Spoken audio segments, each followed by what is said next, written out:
हो, इथं जो आनंद आहे तो कुठं नाही महाराज. इथं जो आनंद आहे, आनंद हे सोपं नाही महाराज. आता हे मृदुंग वाजवणं हे सोपं वाटतं तुम्हाला? सोपं वाटतं का? मग कधी बोलणार मी गेले हो मग घरी गेले हो. सोपं नाही ना महाराज. याच्या मागं 10-12 वर्षाचा तप आहे. सकाळी उठून रियाज करावा लागतो, तेव्हा एवढं वाजवता येतं. सोपं नाही. आता हे गायन करणं सोपं वाटतं का तुम्हाला? नुसतं सा लावायला वर्ष जातं काही ना. आमच्याकडे एक पोरगं होतं, आळंदीला होतं शिकायला. 6 वर्ष आळंदीत होता. 6 वर्ष फक्त धोतरच नाही असायला शिकला. सोपं नाही ना महाराज. मागच्या जन्मीचं पुण्य भक्कम लागतं, प्रयत्न चांगले प्रारब्ध लागतं, तेव्हा जमत असतं. सोपं आहे काही? अजिबात नाही महाराज. कीर्तन करणं सोपं वाटतं का तुम्हाला? माया पुढं म्हणा नाही सोपं नाही. सोपं आहे काही? लेव तुम्हाला रॉकेट माहिती आहे का? रॉकेट माहिती आहे ना? रॉकेट उडतं आकाशात.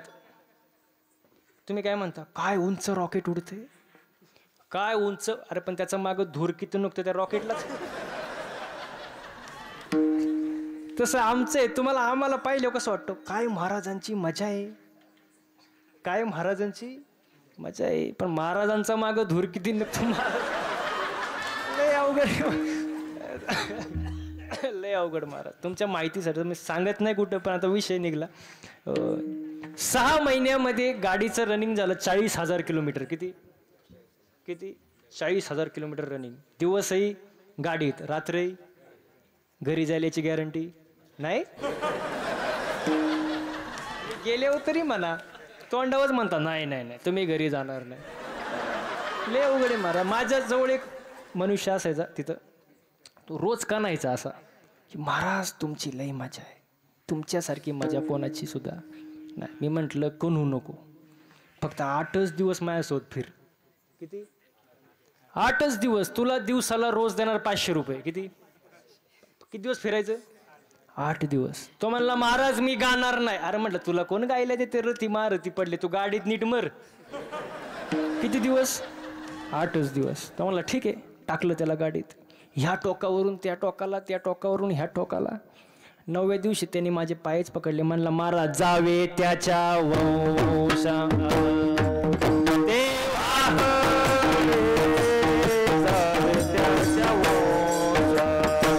जावे त्याच्या वंशा तेव्हा कळे. सोपं नाही ना महाराज, अवघड आहे महाराज. म्हणून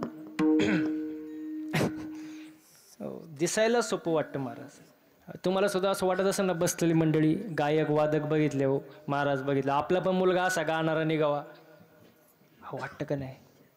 वाटतं ना असं वाजवणारा निघावा, महाराज निघावा. वाटतं म्हणजे प्रारब्ध का नाही? ते एवढं सोपं नाही ना. याची दान द्या का देवान कुठं तरी गठोडं मिळावं असं अशीच निघते कधी नाही ना. त्याला प्रारब्ध उत्तम लागतं, प्रयत्न चांगले लागतात आणि आशीर्वाद लागतो, तेव्हा गोष्टी घडत असतात महाराज. हो, तुकोबारायांना अनुभव आला. सेंदड पिकली या सेंदे, कडूपण गेले तैसे आम्हा केले पांडुरंगे. हो, त्यांच्यात बदल झाला. बदल, आता बदल 2 प्रकारचा असतो. एक तात्पुरता बदल आणि एक कायमस्वरूपी बदल. तात्पुरता बदल सांगू का तुम्हाला? कुत्र्याचं शेपूट नळीत घाला, कसं दिसतं? नळीत घातले हो, सरळ काढले हो. कुठला बदल? तात्पुरता बदल. अजून तुमच्या जवळचं सांगू का? इथं जे आहेत ते सांगू का? जवळचं उदाहरण, पांढरे केस काळे करणे, तात्पुरता बदल. परत ते केस पांढरे होणार रे, हे झालं तात्पुरता बदल. पण तुकोबारांना सांगायचा कायमस्वरूपी बदल. कसं बघा, दुधाचं तूप झालं, तुपाचं परत दूध होतंय का? कुठला बदल? कायमस्वरूपी बदल. ऊसातून साखर, साखरेचा परत ऊस होते का? कुठला बदल? कायमस्वरूपी बदल. हो, परिसाचा स्पर्श लोखंडाला झाला, काय झालं? सोनं झालं. सोनाचा परत लोखंड, कुठला बदल? कायमस्वरूपी बदल. मग बदल कसा पाहिजे? कायमस्वरूपी बदल झाला पाहिजे. आपणा सारिखे करीते तात्काळ, नाही काळ वेळ तया लागे. वरून बदल नसावा, आतून असावा का नाही? वरून नसावा. माऊली म्हणतात, एरवी तरी पंडुसुता आंतर शुद्ध नसता, बाहेरी कर्म तो तत्वता विटंबुगा. मृत जैसा शृंगारीला, गाढव तीर्थ नानीला. कडू दूध ह्या माखीला गुळे जैसा.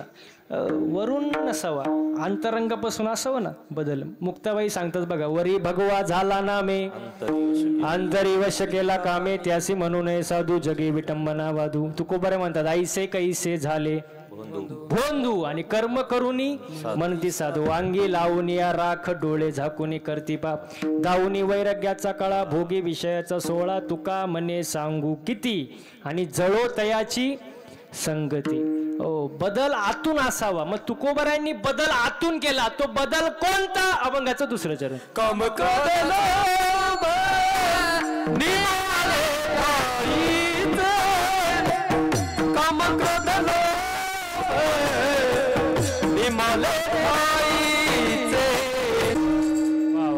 काम क्रोध लोभ निमाले ठाईचे सर्व आनंदाची सृष्टी झाली.